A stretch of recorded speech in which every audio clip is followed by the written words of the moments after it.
Manchester United secara mengejutkan harus takluk dari tamunya Brighton and Hove Albion dengan skor 2-1. Bermain di depan puluhan ribu pendukungnya yang memadati Stadion Old Trafford, Setan Merah tampil dengan penuh harapan di bawah era baru pelatih Erik ten Hag. Turun dengan menggunakan formasi 4-3-3, Manchester United menorehkan 17 tembakan dengan 5 diantaranya adalah on target. Tak hanya itu, mereka juga berhasil menguasai 63% penguasaan bola. Sementara Brighton mengemas 15 tembakan dengan 4 on target dan 37% ball position. Namun sayang, meski unggul secara statistik, para pemain MU tak mampu menciptakan gol dalam penampilan terbuka. Bahkan, dua pemain asal Inggris, Jadon Sancho dan Marcus Rashford, yang di tur pramusim lalu tampil cukup apik, di laga pertama versus Brighton mereka kesulitan untuk membuka ruang. Alhasil, Setan Merah yang tampil tanpa Ronaldo di babak pertama tak mampu membuat ancaman berarti di sepanjang awal laga. Sementara itu,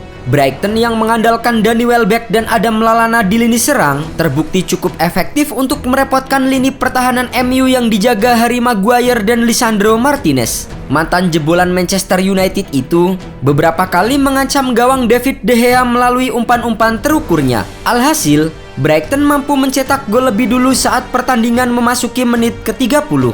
Gelandang asal Jerman Pascal Gross sukses menciptakan namanya di papan skor setelah menerima umpan terukur Danny Welbeck dari sisi kiri. Hanya berselang 9 menit, Pascal Gross kembali menjebol gawang David De Gea dan membawa Brighton unggul 2-0. Berawal dari tepisan kiper David De Gea yang tak sempurna, Gross langsung melepaskan tembakan tanpa mampu dibendung oleh pemain MU. Tertinggal 2-0 dari kejauhan, Cristiano Ronaldo yang disimpan di bangku cadangan tampak memasang wajah kecewa seakan tidak percaya dengan permainan rekan satu timnya malam itu. Tidak ada tambahan gol di sisa waktu babak pertama. Skor 2-0 untuk Brighton bertahan hingga jeda. Di babak kedua, Erik ten Hag mencoba membuat perubahan dengan memasukkan Ronaldo menggantikan Fred. Hasilnya cukup terasa, MU mulai mendominasi permainan dan beberapa kali melancarkan serangan ke gawang Brighton. Namun sayangnya, bola tembakan Rashford pada menit ke-61 dapat ditepis oleh kiper Brighton Robert Sanchez. Peluang emas juga didapat Christian Eriksen pada menit ke-66. Namun, bola sepakan terukurnya dapat kembali ditepis keluar oleh Sanchez. Gol yang ditunggu-tunggu publik Old Trafford akhirnya tercipta di menit ke-68. Berawal dari skema sepak pojok, sempat terjadi kemelut di depan gawang Brighton dan terjadi kepanikan di antara pemain Brighton. Alhasil, Alexis McAllister yang mencoba menjauhkan bola dari gawang justru melakukan gol bunuh diri dan menjadikan skor berubah 2-1. Wasit sempat meninjau ulang lewat rekaman VAR, namun gol itu tetap disahkan sebagai gol bunuh diri. Sukses mencetak gol, Manchester United langsung meningkatkan serangan demi bisa menyamakan kedudukan. Bola tembakan jarak jauh Diogo Dalot dapat dibendung Sanchez dan dibuang keluar barisan pertahanan Brighton. Tim tuan rumah terus menggempur pertahanan Brighton di sisa waktu yang ada. Namun sayangnya, Manchester United gagal menyamakan kedudukan dan laga berakhir untuk kemenangan si burung camar.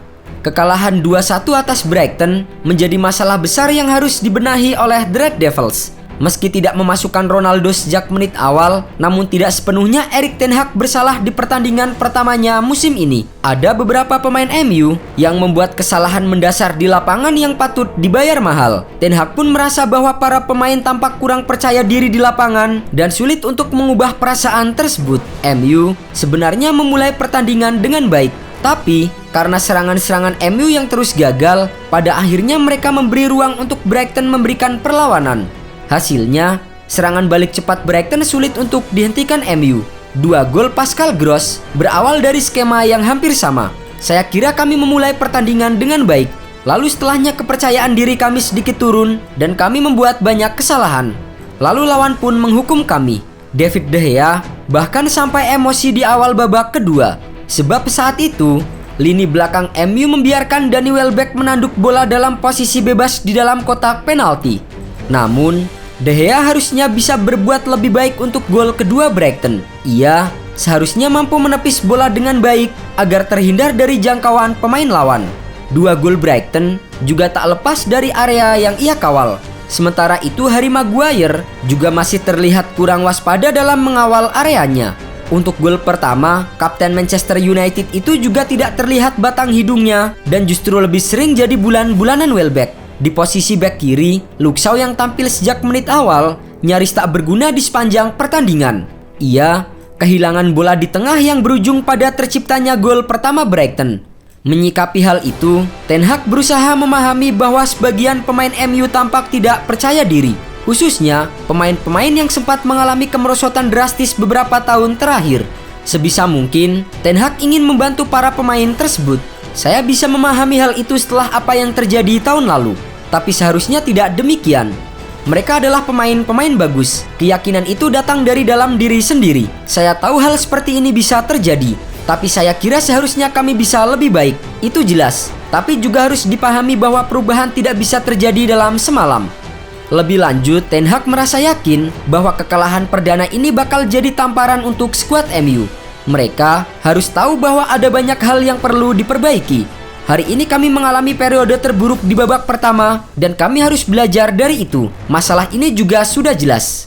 Namun, hal yang paling disorot seorang Erik ten Hag di laga perdana Premier League melawan Brighton adalah tumpulnya lini serang setan merah. Ia menegaskan bahwa salah satu penyebab MU tidak bermain maksimal adalah karena masalah di ujung tombak. Ten Hag tidak bisa memainkan tim terbaiknya di laga ini. Anthony Martial cedera, jadi posisi striker harus diisi oleh Marcus Rashford. Selain itu, Ten Hag juga mengambil keputusan berani dengan mencadangkan Ronaldo yang menurutnya belum cukup bugar untuk menjadi starter. Andai kami punya striker yang tersedia, saya akan memainkannya. Cristiano Ronaldo sekarang sudah 10 hari berlatih bersama tim. Itu masih terlalu singkat untuk bermain penuh selama 90 menit. Itulah alasan dia tidak jadi starter. Ten Hag menurunkan Rashford sebagai striker utama MU di laga ini. Permainan Rashford tidak buruk, tapi juga tidak bisa disebut maksimal. Gaya main Rashford memang bukan seperti seorang finisher murni. Kami punya 2 striker, mungkin ada 3 dengan Rashford. Anda bisa memandang dia sebagai striker. Dia melewati pramusim dengan sangat baik di sisi kiri lapangan, dan hari ini dia mendapatkan 2 peluang bagus dengan masuk dari sisi kiri. Namun kami tidak punya striker tipikal nomor 9. Pemain itu tidak tersedia untuk laga ini. Dengan kekalahan ini, MU menjadi satu-satunya tim The Big Six yang meraih kekalahan di pekan pertama Liga Premier Inggris.